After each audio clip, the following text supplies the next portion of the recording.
Alright, welcome to the Band 8 IELTS Essay Introduction.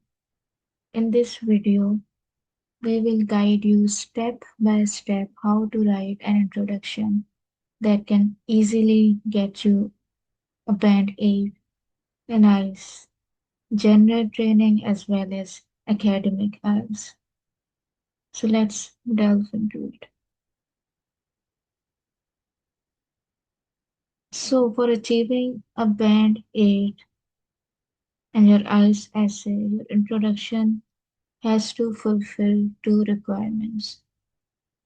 The first requirement is that you have to paraphrase the question correctly. And when I say paraphrasing, I mean using your own words as much as possible. And the second thing is writing a correct thesis statement. So basically, आपको दो चीजें करनी है. You have to paraphrase the question और आपको एक thesis statement लिखनी है. And in this video हम step by step आपको बताएंगे how to do it.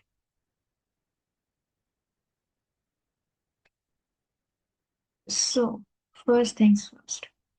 Step 1, how to paraphrase the question. ठीक है. You have to rewrite the question using your own words as much as possible. Obviously 100% words को change नहीं कर पाते, especially when we are doing the exam. हमारे ऊपर बहुत pressure होता है. So we are required to use our own words as much as possible. अगर पूरे तरीके से नहीं कर पाए तो दैट्स ओके. दूसरी सबसे इम्पोर्टेंट चीज है while paraphrasing you have to keep the original meaning. अगर आप मीनिंग चेंज कर देंगे तो your marks will be deducted, क्योंकि paraphrasing का पर्पस ही ये होता है कि you have to use your own words and you don't have to change the meaning. You have to be very careful कि जब आप synonyms यूज कर रहे हैं तो आप उनकी मीनिंग्स चेंज ना करें, बल्कि मीनिंग सेम रहनी चाहिए, ओरिजिनल मीनिंग रहनी चाहिए. उसके बाद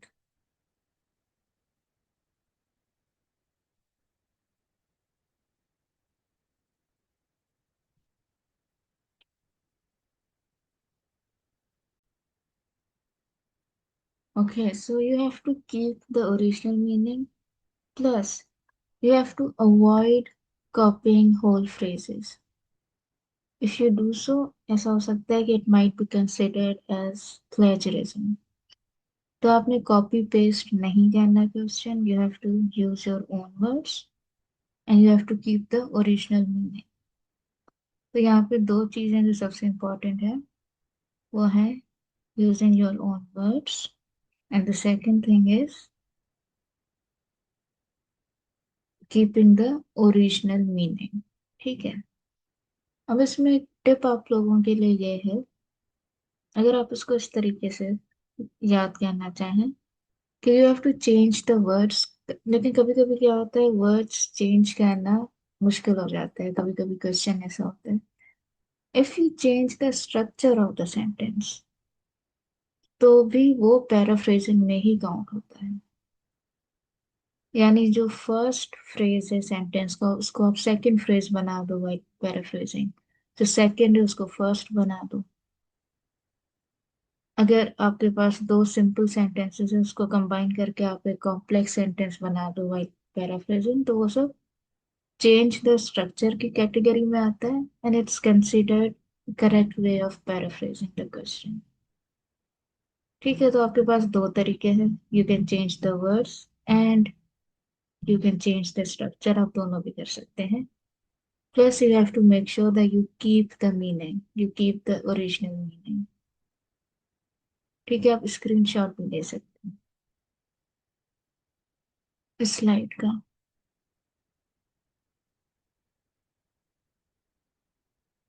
Now let's look at some examples. Now these are all IELTS essay questions, okay? So the first example is some people believe that university education should be free for everyone. To what extent do you agree? अब हमें first sentence को paraphrase करना है, हमें ये नहीं paraphrase करना कि डू वी एग्री और disagree, it's asking for our opinion. तो हम इसको कैसे कर सकते हैं paraphrase? I have given you an example. It is often argued that higher education should be provided at no cost to all students. तो free for everyone को हमने क्या दिया? No cost to all students. Okay, so we have kept the meaning exactly the same and we have changed the words. हमने अपने खुद के words में लिखा है, we have used our own words।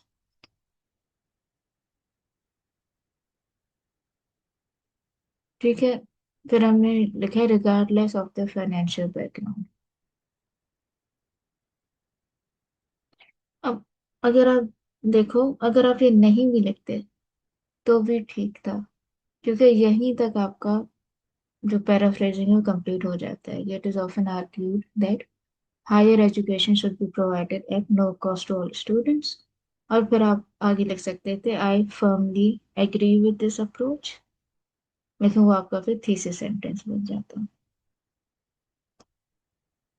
Second example है some people believe that children should be given homework every day.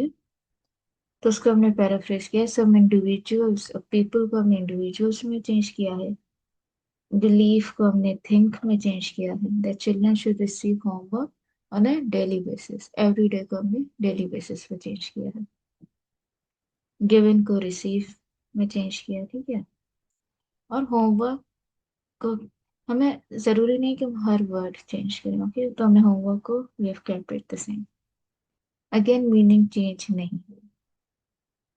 First example में I would say कि regardless of the financial background को हम इंट्रोडक्शन में चाहें तो ना लिखें, हम यहाँ तक भी कर सकते हैं।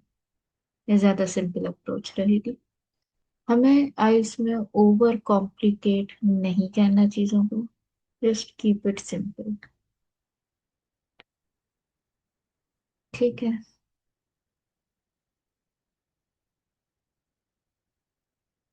Now here are some questions for you जो आप प्रैक्टिस कर सकते हैं,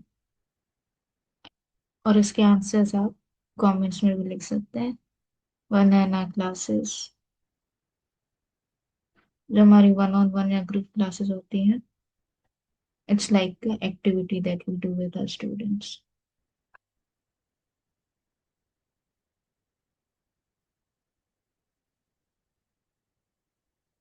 अब स्टेप टू पे आते हैं, दैट इज थीसिस स्टेटमेंट।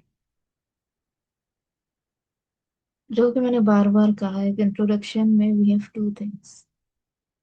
आपने क्वेश्चन को पैराफ्रेज करना है और सेकंड स्टेप है कि आपने थीसिस स्टेटमेंट लिखना है। अगर इन दोनों में से कोई एक चीज भी मिसिंग होगी, आपका बैंड 8 नहीं आ सकता। So now the question is, how do you write a thesis statement? It's very simple. You have to clearly answer the question, जैसे मैंने लास्ट अभी आपको बताया था कि आप यहाँ पर एंड करके सेंटेंस को, it is often argued that higher education should be provided at no cost to all students, और फिर आप लिखेंगे this essay agrees with this, और if in case of disagree तो आप लिखेंगे दिस ऐसे डिसएग्रीज विद दिस। तो आपका थीसिस स्टेटमेंट यहाँ से स्टार्ट हो जाएगा, क्योंकि आपसे आपका ओपिनियन पूछा गया, डू यू एग्री और डिसएग्री, तो आपने क्लियरली आंसर करना है। अब ये भी लिख सकते हैं आई एग्री विद दिस, अब ये भी लिख सकते हैं this essay agrees with this. It's totally up to you.